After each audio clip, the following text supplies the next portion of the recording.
Assalamualaikum warahmatullahi wabarakatuh. Kami dari kelompok 6 mata kuliah Kebudayaan Islam dan Kolonial. Dengan saya sendiri Talsania Elisa Hidayat, NIM 224162444027, dan teman saya. Saya Amaridin Ardi Surya dengan NIM 224162444042. Saya Alfitri Anissa dengan NIM 224162414011. Saya Amalia Nur Ramadhani dengan NIM 224162414020 akan menjelaskan mengenai konsep dasar imperialisme, kolonialisme, dan dampaknya bagi bangsa Indonesia. Selamat menyaksikan, terima kasih. Konsep dasar imperialisme. Imperialisme berasal dari kata Latin imperare yang berarti memerintah. Istilah imperialisme diperkenalkan di Perancis pada tahun 1830-an.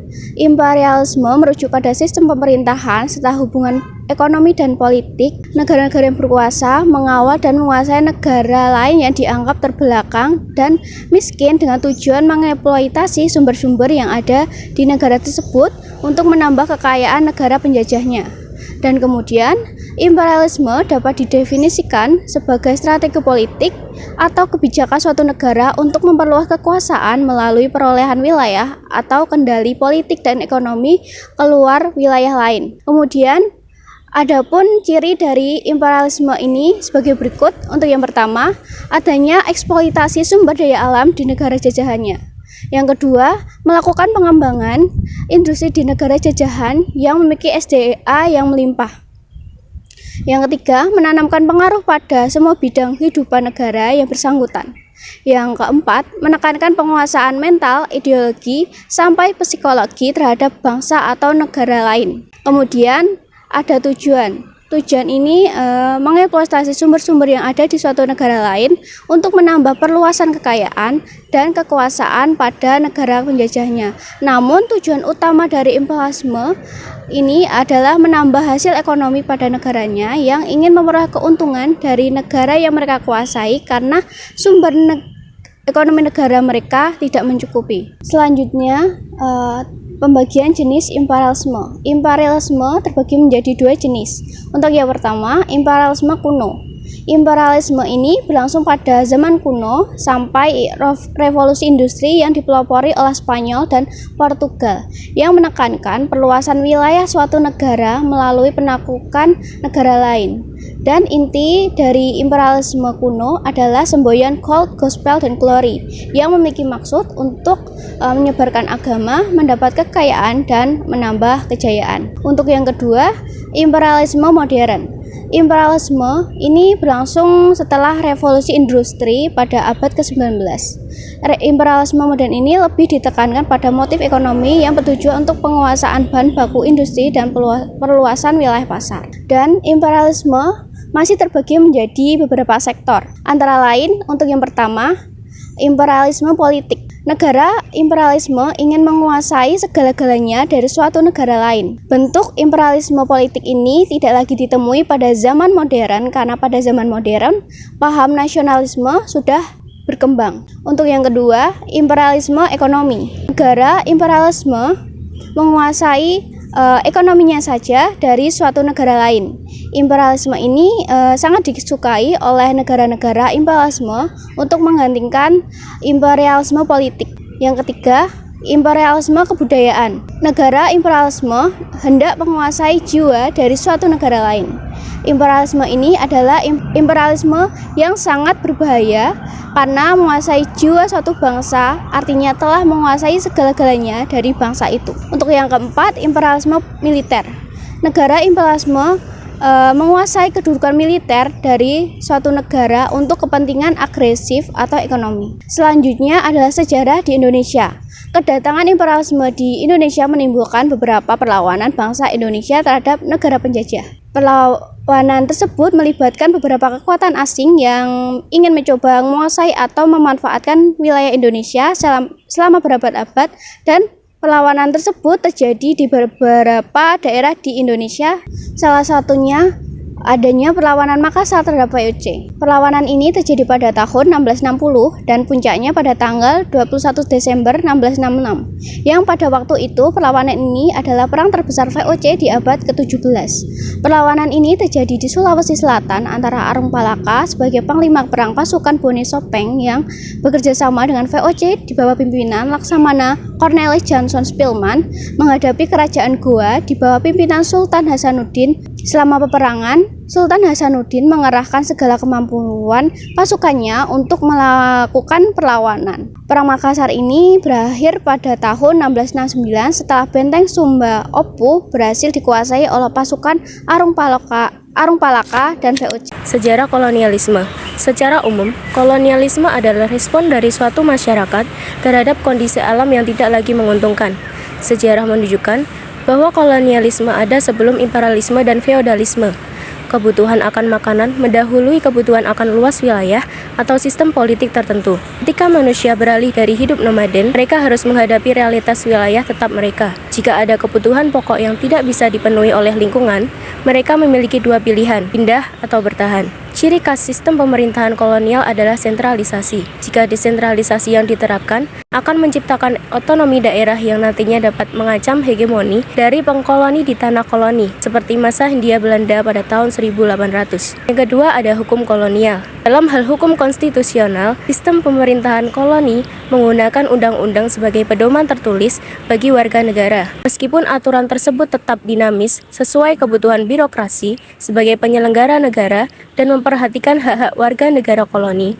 Prinsip utama dalam kolonialisasi adalah penggunaan sumber daya, baik dengan atau tanpa keterlibatan masyarakat pribumi. Partisipasi lokal minim dan segala sesuatu diatur oleh pemerintah pusat. Tidak ada otonomi daerah untuk mengatur rumah tangga daerah sesuai kepentingan daerah karena kolonialisme adalah sistem di mana satu negara menguasai rakyat dan sumber daya negara lain, tetapi masih terhubung dengan negeri asal. Yang selanjutnya macam-macam kolonialisme. Yang pertama, kolonialisme eksploitasi. Kolonialisme eksploitasi adalah paham kolonisasi untuk mengeksploitasi SDA dan SDM. Maksud dari eksploitasi SDM bukan berarti pribumi yang diambil secara kuantitatif, melainkan pemerasan tenaganya untuk bekerja. Contoh kolonisasi eksploitasi mencakup tindakan-tindakan seperti yang dilakukan oleh Belanda di Nusantara dan Spanyol di Filipina. Meskipun keduanya merupakan bentuk kolonialisme eksploitasi, terdapat perbedaan dalam motif mereka. Belanda fokus pada eksploitasi sumber daya alam tanpa tujuan penyebaran agama, sementara Spanyol melibatkan aspek gold, glory, dan gospel dalam kolonisasi Filipina. Akibatnya, warisan kolonial Belanda lebih terkait dengan hukum dan pendidikan di Nusantara, sementara kesan kolonial Spanyol mencakup penindasan dan penyebaran agama. Yang kedua ada kolonialisme deportasi. Kolonialisme deportasi diartikan sebagai paham penguasaan daerah untuk mendeportasi, yang mana umumnya deportasi dilakukan terhadap narapidana atau pelanggar hukum. Contoh koloni deportasi mencakup Australia yang digunakan sebagai koloni narapidana Inggris dan kepulauan Pasifik seperti Tahiti, Samoa, Society Marquesas, dan pulau-pulau Polinesia lainnya yang dijadikan penjara oleh Perancis untuk deportasi narapidana. Australia awalnya ditemukan oleh Pedro Fernandez de Queiroz dalam visi Spanyol dan dinamakan Australia. Kemudian dikuasai oleh Inggris yang menggunakannya sebagai koloni narapidana. Pada saat itu, kebijakan ini mengakibatkan ketidakseimbangan gender dan penderitaan suku aborigin. Di pulau-pulau Polinesia, Prancis menggunakan mereka sebagai tempat deportasi narapidana. Prancis lebih tertarik pada penaklukan wilayah daripada perdagangan, dan jumlah narapidana yang dideportasi mencapai ribuan. Para narapidana ini diberi wilayah yang harus mereka kelola tanpa gaji. Dua poin penting dalam pembahasan koloni deportasi adalah bahwa narapidana tetap memiliki status warga negara kolonis dan bahwa segala aspek kehidupan di koloni selalu dikendalikan oleh negara asalnya.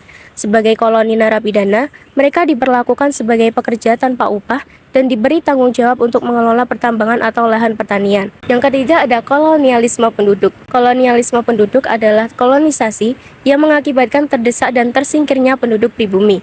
Kolonial ini disebut juga kolonial domisili, sebab terjadi perubahan domisili penduduk sipil dari induk ke koloni. Menurut Rahayu 2007, kolonisasi penduduk dilakukan dengan migrasi besar-besaran ke negeri asing dan menjadikannya sebagai tanah air baru.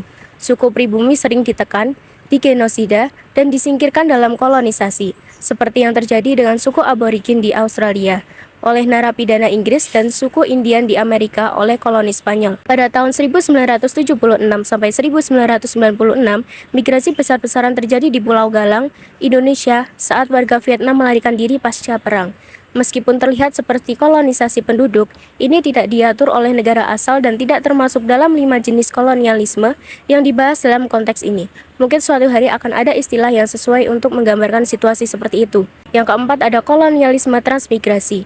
Kolonialisme ini dilakukan dengan maksud menampung kepadatan penduduk akibat ledakan demografi. Beberapa tulisan malah menyebut praktik ini sebagai kolonisasi kelebihan penduduk atau koloni liberransum. Kolonisasi ini pernah dilakukan oleh Italia dan Jepang. Italia mengkoloni Somalia, Eritrea, dan Libya pada abad ke-19 setelah Perang Kemerdekaan. Ini disebabkan oleh kekosongan kekuasaan pasca 3 kali Perang Kemerdekaan Italia yang mengakibatkan migrasi penduduk Italia ke koloni tersebut. Jepang juga melakukan kolonisasi menjelang Perang Dunia II, terutama di Papua. Mereka mendirikan perusahaan dan organisasi mata-mata di sana untuk menyelidiki sumber daya dan kebutuhan militer. Meskipun Belanda awalnya tidak setuju, akhirnya mereka memberikan izin untuk mendirikan perusahaan di Papua karena Belanda kekurangan sumber daya untuk membangun wilayah tersebut. Yang selanjutnya ada kolonialisme sekunder. Kolonialisme sekunder memandang suatu daerah yang tidak menguntungkan negara induk, tapi perlu dipertahankan untuk kepentingan strategis. Biasanya, koloni sekunder berwujud pangkalan-pangkalan sementara, baik untuk tujuan dagang, seperti VOC di Batavia, Kongsi Dagang Portugis di India, dan East India Company, atau untuk tujuan militer seperti Pulau Corregidor selama Perang Dunia II. Koloni defensi sering dibangun sebagai benteng pertahanan, seperti yang terjadi saat Spanyol menjelajah Filipina, dan kemudian Amerika mengambil alih Pulau Corregidor sebagai basis militer. Pulau ini juga menjadi saksi pertempuran saat Jepang menyerbu selama Perang Dunia II, sebelum akhirnya dikembalikan kepada Amerika setelah pengeboman Hiroshima dan Nagasaki. Yang selanjutnya adalah pergeseran paradigma. Sebab-sebab pergeseran pada dasarnya, masyarakat mencoba memenuhi kebutuhan mereka dengan cara membentuk koloni, yang merupakan tanda adanya upaya pembangunan masyarakat. Kolonisasi seperti yang dilakukan oleh Yunani, Spanyol, dan Portugis sering diklaim sebagai usaha membangun masyarakat, baik dengan atau tanpa melibatkan komunitas lain. Menurut Alderman, terdapat 3 faktor utama penyebab perubahan paradigma dalam kolonisasi. Pertama, terkait dengan perubahan ideologi. Kedua, dengan berkaitan revolusi dan inovasi teknologi. Ketiga, dipengaruhi oleh perubahan lingkungan. Namun, akar permasalahan kolonisasi pada dasarnya adalah ketidakpuasan kebutuhan masyarakat oleh alam. Dari akar masalah ini, muncul sejumlah sebab lain, seperti kebutuhan akan produk pertanian yang kompleks yang mempengaruhi perdagangan, keberadaan sarana pendukung seperti alat transportasi dan peralatan pertanian, dan perkembangan sistem administrasi pemerintahan yang baik. Awalnya, koloni bertujuan untuk produksi pertanian, kemudian bergeser menjadi aktivitas perdagangan, dan akhirnya menjadi upaya eksploitasi sumber daya manusia pribumi. Selama masa ini, terjadi perubahan bentuk kolonialisme dari kolonialisme pertanian yang melibatkan kolonis dalam aktivitas pertanian, jadi pendelegasian aktivitas kepada penduduk asli yang berperan sebagai penghimpun bahan baku dan pasar untuk penduduk Eropa. Salah satu faktor penting yang mempengaruhi perubahan ini adalah perkembangan sistem administrasi pemerintahan yang efisien. Dan selanjutnya adalah faktor pendukung. Perubahan paradigma dalam kolonialisme terjadi karena kebutuhan dari pihak yang menjajah, yang selalu berubah seiring dengan perkembangan teknologi, ideologi, serta faktor-faktor lingkungan, baik sosial maupun alam. Faktor-faktor ini dinamis dan selalu disesuaikan dengan konteks masa kini. Faktor-faktor ini dapat dibagi menjadi faktor ideal yang berasal dari gagasan dan ide-ide tentang pembaharuan, dan faktor material yang terkait dengan aspek fisik atau benda. Pemicu utama yang mempengaruhi kedua faktor tersebut adalah jatuhnya Konstantinopel. Materi selanjutnya adalah peran lembaga internasional dalam imperialisme dan juga kolonialisme. Yang pertama ada lembaga ASEAN atau Association of Southeast Asian Nations. Perannya yaitu mengatasi dampak kolonialisme. ASEAN didirikan dengan tujuan untuk mempromosikan kerjasama dan perdamaian di Asia Tenggara. Salah satu peran pentingnya adalah mengatasi dampak kolonialisme dan konflik yang mungkin timbul akibat warisan kolonial di wilayah tersebut. Peran lembaga yang kedua yaitu ada lembaga Konferensi Asia Afrika atau dapat disingkat dengan KAA. Perannya yaitu menggambarkan perlawanan terhadap kolonialisme. Konferensi Asia Afrika yang pertama kali diadakan di Bandung pada tahun 1955 bertujuan untuk menggambarkan solidaritas antara negara-negara Asia dan Afrika dalam perlawanan terhadap imperialisme dan kolonialisme. Konferensi ini menegaskan pentingnya kemerdekaan dan kedaulatan negara-negara dalam mengatasi pengaruh kolonial. Baik, untuk lembaga yang ketiga adalah PBB atau Perserikatan Bangsa-Bangsa. Jadi peran dari PBB ini adalah penentang kolonialisme dan imperialisme. PBB didirikan setelah Perang Dunia Kedua dengan tujuan mencegah terulangnya imperialisme dan kolonialisme. PBB telah memainkan peran penting dalam mendukung dekolonisasi dengan Komite Penentang Kolonialisme yang dikenal sebagai Komite Kedua PBB, mempromosikan hak kemerdekaan dan otonomi nasional bagi bangsa-bangsa yang masih berada di bawah kekuasaan kolonial. Penting untuk diingat bahwa peran ini adalah untuk mengatasi dampak negatif imperialisme dan kolonialisme dan mendorong kemerdekaan, kedaulatan, dan hak asasi manusia. Organisasi-organisasi ini bekerja untuk menciptakan wilayah yang lebih stabil, damai, dan merdeka untuk negara-negara yang sebelumnya terjajah dan terimperialisme. Dampak perkembangan kolonialisme dan imperialisme di Indonesia. Kedatangan dari bangsa barat ke negara Indonesia telah memberikan banyak perubahan pada kehidupan masyarakatnya. Banyak sekali peninggalan bangsa barat yang ada hingga saat ini. Sebagai contoh pendidikan. Perkembangannya pendidikan di Indonesia sendiri sudah ada semenjak bangsa barat masuk. Selain pendidikan pun masih ada banyak pengaruh lain dari kedatangan bangsa barat ke dalam Indonesia dari segi politik, sosial, ekonomi, bahkan budaya. Yang pertama ada bidang politik pemerintahan. Kedatangan dari bangsa barat sendiri memberikan perubahan sistem politik pemerintahan. Dengan sistem pemerintahan yang ada pada awalnya, sistem kerajaan perlahan diubah menjadi sistem barat. Hal tersebut bisa terlihat dari masa pemerintahan Gubernur Jenderal Dendels yang bagi kekuasaan Belanda di Jawa yang menjadi 9 provinsi serta 30 kabupaten. Kepala pemerintahan dari tiap provinsi disebut dengan nama prefek. Setiap kabupaten maupun Regenskap ini dipimpin oleh seorang bupati yang diangkat dari kalangan pribumi. Bupati ini sendiri masih ada hingga masa kini. Pada pemerintahan kabupaten, selain bupati juga dibantu oleh seorang patih. Setiap wilayah kabupaten dibagi menjadi distrik-distrik yang dipimpin oleh seorang Wedana. Kemudian distrik ini dibagi lagi menjadi under distrik yang dipimpin oleh asisten Wedana yang hingga pada masa ini disebut dengan camat. Kemudian barulah ada desa-desa. Melanjutkan Dendels, selanjutnya diangkat gubernur yang bernama Jenderal Raffles. Pada masa pemerintahannya, Jawa dibagi menjadi 16 karesidenan yang masing-masing dipimpin oleh seorang residen serta dibantu asisten residen. Sebuah sistem yang sudah dibawa sejak zaman Dendels ini terus akan mengalami perkembangan serta perbaikan. Pada masa kolonial Belanda, sistem Raffles ini diperbaiki kembali yang menyatukan seluruh kekuasaan Belanda pada tahun 1905 yang disebut dengan Pax Neerlandica. Selanjutnya, bidang ekonomi. Selain dengan melakukan reformasi pada bidang politik pemerintahan, Belanda juga melakukan perubahan pada sistem ekonomi tradisional. Tanah-tanah yang pada awalnya milik para raja yang kemudian dialihkan menjadi milik pemerintahan. Hal tersebut tentunya sangat sesuai dengan prinsip awal Belanda yang mana ingin mengumpulkan kekayaan. Pemerintah yang menerapkan sistem pajak dan harga dari penjualan hasil bumi petani juga telah ditentukan oleh pemerintahan kolonial. Dengan menjalankan perpindahan kepemilikan tanah, maka para pemerintah bebas menjalankan apapun dengan tanah tersebut, termasuk dengan menyewakan kepada swasta. Sehingga para pemerintah dapat mendapatkan pajak tambahan dari pihak swasta untuk dapat terus mengisi khas pemerintahan.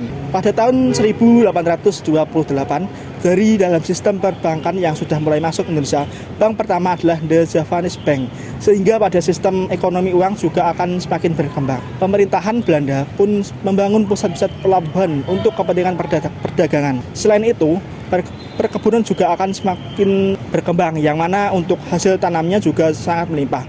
Untuk bisa mempermudah pengangkutan hasil tanam, Belanda menciptakan jalur kereta api. Jalur kereta api ini juga dibuat untuk bisa mengembangkan sistem transportasi serta menghubungkannya ke pelabuhan. Maka dengan adanya sarana dan prasarana yang sangat membantu, perekonomian Belanda di Indonesia pun juga berkembang dengan cepat. Penghasilan yang bisa diraih pemerintahan pun semakin memenukas Belanda. Namun, dari perubahan sistem yang terjadi juga dapat didapatkan manfaatnya bagi bangsa Indonesia. Hasil dari pengembangan tersebut bahkan dapat dilihat serta dipakai hingga ini, seperti kereta api, jalan-jalan besar, pelabuhan, serta bank, serta sistem uang. Yang ketiga, bidang sosial budaya. Kedatangan untuk bangsa Eropa sendiri ke Indonesia juga akan berpengaruh pada bidang kebudayaan. Beberapa pengaruh tersebut seperti misalnya dalam arsitektur, cara berpakaian, musik, dan bahkan lainnya. Akan tetapi dari pengaruh bangsa barat ini tentunya tidak diterima langsung secara mudah oleh para masyarakat. Disesuaikan kembali dengan kultur lokal, sehingga pada akhirnya memunculkan kebudayaan yang baru. Dalam sosial masyarakat pribumi sendiri, pada masa penguasaan bangsa barat ini selalu menjadi sebuah golongan yang berada di bawah, sehingga pribumi wajib tunduk serta patuh pada bangsa barat.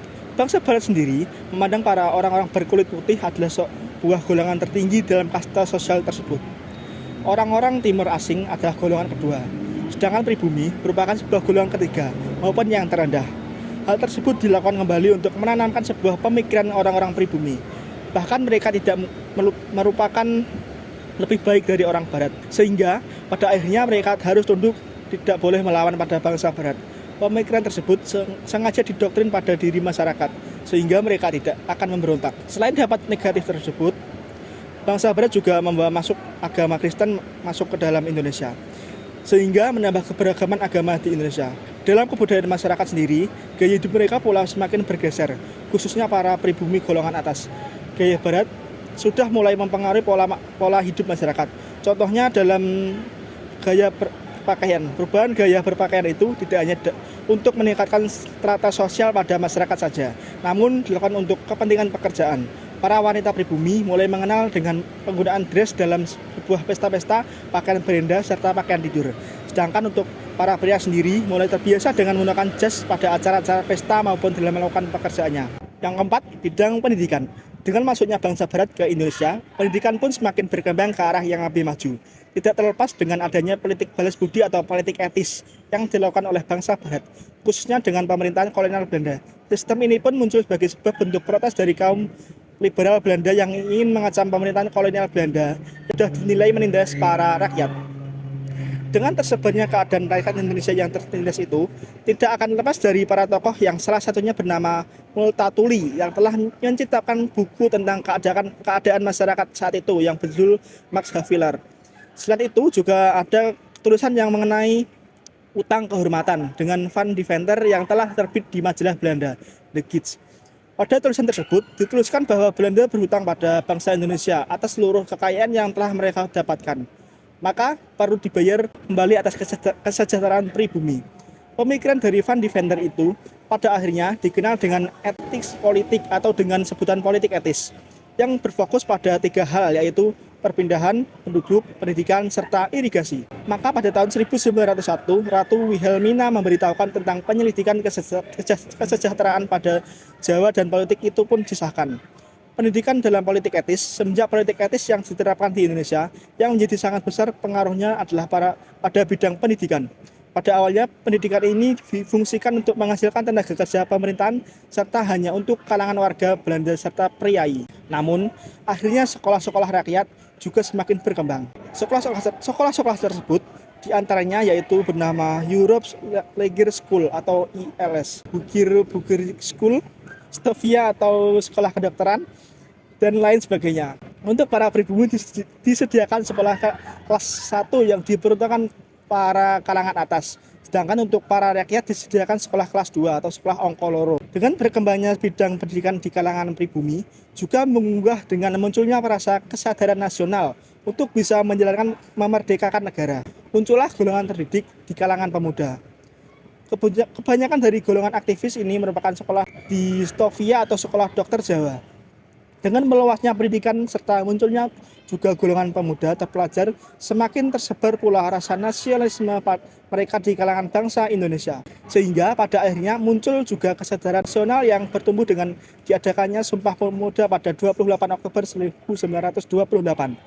Dengan munculnya organisasi-organisasi pergerakan nasional tersebut, mulai sejak saat itu dalam perjuangan kemerdekaan bangsa Indonesia tidak hanya untuk ditempuh dengan melalui jalur fisik, namun dapat melalui perjuangan organisasi serta diplomasi dalam lingkup internasional. Baik, selesai sudah video pembahasan dari hasil diskusi kami. Semoga dapat menambahkan wawasan teman-teman sekalian. Terima kasih. Wassalamualaikum warahmatullahi wabarakatuh.